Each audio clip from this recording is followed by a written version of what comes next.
Good morning, everyone. Welcome to our 1855 treaty meeting.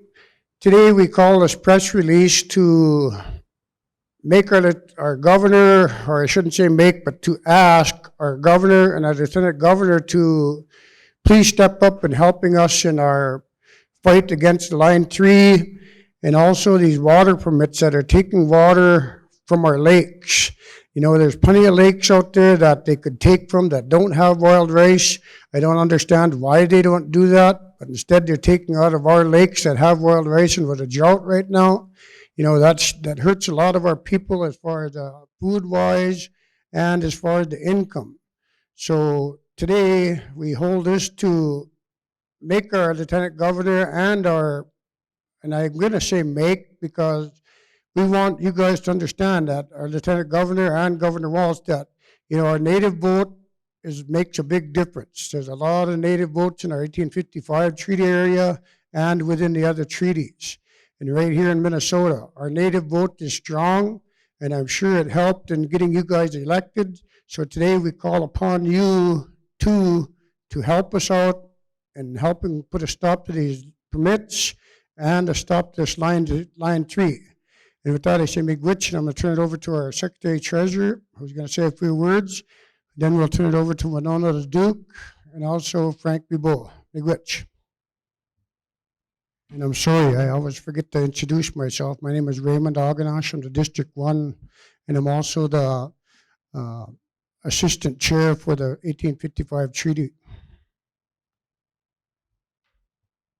Thank you, Representative Aganash, and to the 1855 Treaty Authority, to Ms. LeDuc here, and for our tribal members in the audience. My name is Alan Roy. I'm the Secretary Treasurer of White Earth Nation. We've convened here today. We were having an 1855 Treaty Authority meeting, and also as part of the White Earth Nation Tribal Council, we have great concern over our wild rice and our water.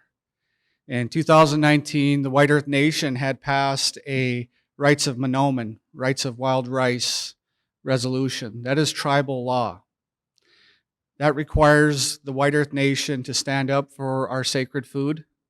It also requires us to protect it. And Frank's going to talk a little about, Mr. Frank Bibeau is going to talk a little bit about some of the actions that were taken legally in order to protect our rice and our waters. Many of our community members have expressed great concern about the drought in the all across the U.S. quite literally, but specifically here in the northwest of Minnesota. And we know that our water systems are all connected. All right, so if you take from one area, it affects another. We have spoken to the commissioner of the DNR, and we did make a specific request to suspend those water permits related to the pipeline. Unfortunately, she had declined that request. And so that's part of why we're meeting here today. I do want to express to the governor and to Mr. Tim Walz and to Miss Peggy Flanagan, Lieutenant Governor Peggy Flanagan, citizen of the White Earth Nation, that we are calling upon you for your help. We need your help. Our sacred food needs your help. Our water needs your help. Our people need your help. And I want to also expand that request for help. I would like to request that President Biden considers this request and heeds it, and Vice President Harris. The federal government has a trust responsibility to tribal nations in the United States. As part of our treaty, the waterways, the food, the animals, everything that comes along with that, our people, they have a trust responsibility to make sure that these resources are protected not only for us, but our children and 7 generations from now. So it's incredibly important that you guys, Mr. President, Mr. Governor, Madam Vice President, Madam Lieutenant Governor, you heed our request, you hear our call for help. That being said, I'll be followed up by Ms. LeDuc. Thank you. Ani Nindinoy Maganatuk Binesikwe and Shinakas. Winona LaDuke here, White Earth tribal member, Mississippi Band tribal member as well. Yes, calling on Governor Walz and Lieutenant Governor Peggy Flanagan to stand up for the water and stand up for the Anishinaabe people. There's been a total dereliction of trust responsibility duties by the federal government and by the state government. There's been an entire mismanagement of everything north in the 1855 treaty territory. In the worst drought that we have known, there are critical water conditions in the Crow Wing and the Shell River systems. They are at 25% capacity according to your DNR reports from last week. That same river system is where you are proposing, you have allowed Enbridge to take 3 billion gallons more water out of already dry rivers, affecting to great detriment our wild rice, our medicinal plants, all of the shell creatures and the fish that live in those river systems.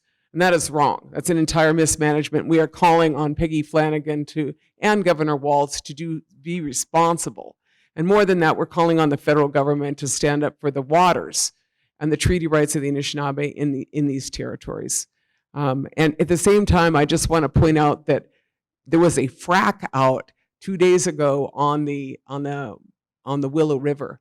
And I was there as an 1855 tribal member, and I went into the Willow River. I was in a canoe in the Willow River and witnessed that Enbridge had a large accident in the Willow River. The DNR was not there to observe the accident. The DNR was not there to monitor. And the question I would ask is, who do we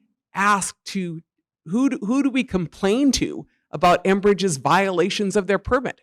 Who's in charge of violations of Enbridge's permit and frack outs and spills that are occurring as we speak on Enbridge's proposed and underway Line 3?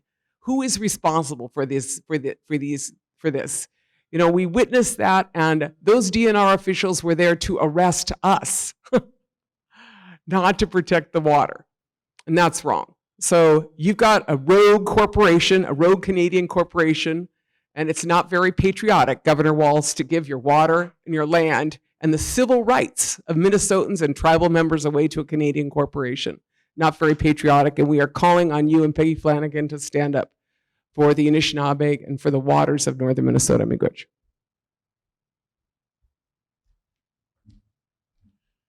Good morning. Thank you for this opportunity to address the governor, the lieutenant governor, the president, and the vice president. We've tried working through the legal systems that exist at the federal level. We've still got a decision that's going to come out, but we're not sure if it's in time for the pipeline itself. We've tried working through the Corps of Engineers. We've tried working through the PUC. We've tried working through the Pollution Control Agency and the DNR. And we find that every time there's a place where our rights could be protected, the state seems to find some way around looking at our rights in a good way. We found that we cannot rely on the state system. And so we are going to exercise our rights in a way that hasn't been done before. Monoman is our most important, spiritual, sacred, central part of our culture. If people do not understand that, they will. This is part of the American Indian Religious Freedoms Act and our rights. And so Monoman grows everywhere right now in northern Minnesota, and it's being starved out from water. It's being starved out from its nutrients. The people are going to have a hard time going out and harvesting and being able to make their allowed livings that they are from hard work. The time to do this has already happened 2 or 3 times. It's obvious that the state doesn't care. I have met Governor Walz when he was a congressman in DC.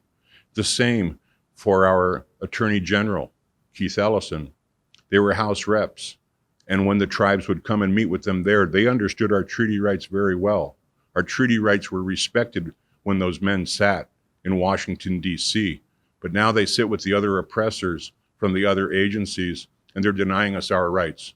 So we're asking one more time to exhaust our administrative remedies. Please stop what you're doing. Miigwech.